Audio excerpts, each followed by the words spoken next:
Before you begin, remove the base enclosure and battery.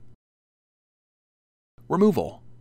Important: make careful note of the routing of the front speaker cable for later replacement. Peel back the retention tape and disconnect the front speaker cable from its connector on the system board.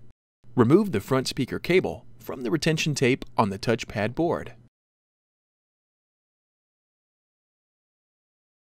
Remove the four 2.5mm P0 Phillips head screws that secure the front speakers to the top cover.